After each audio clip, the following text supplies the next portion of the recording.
నారాయణీయము 14వ దశకము కపిలోపాఖ్యానం.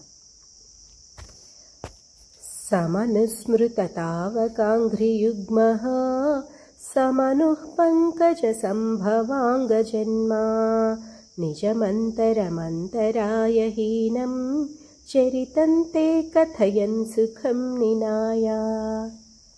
సమయే ఖలు తత్ర కర్దమాఖ్యో ద్రుహిణచ్ఛాయ భవస్తదీయవాచ ధృతసర్గరసో నిసర్గరమ్యం భగవం స్వామయుతం సమాసిషేవే.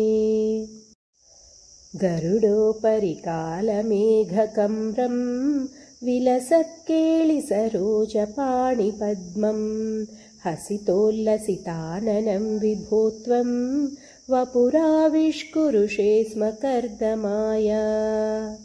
స్తువతే పులకావృతాయ తస్మై మనుపుత్రీం దయితాం నవాపి పుత్రీః కపిలం చ సుతం స్వమేవ పశ్చాత్ స్వగతిం చాప్యనుగృహ్య నిర్గతో భూః.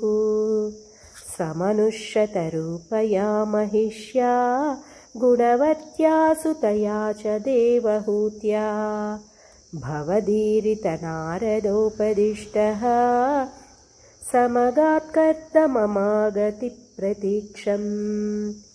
మనునోపహృతాం చ దేవహూతిం తరుణీరత్నమవాప్య కర్దమోऽసౌ భవదర్చన నిర్వృతోऽపి తస్యాం దృఢశుశ్రూషణయా దధౌ ప్రసాదం. స పునస్త్వదుపాసనప్రభావాత్ దయితా కామకృతే కృతే విమానే వనితాకులసంకులేన వాత్మా వ్యహరద్దేవ పథేషు దేవహూత్యా. శతవర్షమథ వ్యतीत्य सोऽयं नवकन्या समवाप्य धन्यरूपाः वनयानसमुद्यतोऽपि कान्ता हितकृत्वज्जननोत्सुकोऽन्यवासीत्. निजभर्तृगिरा भवन्निषेवा निरतायामथ देवदेवहूत्यां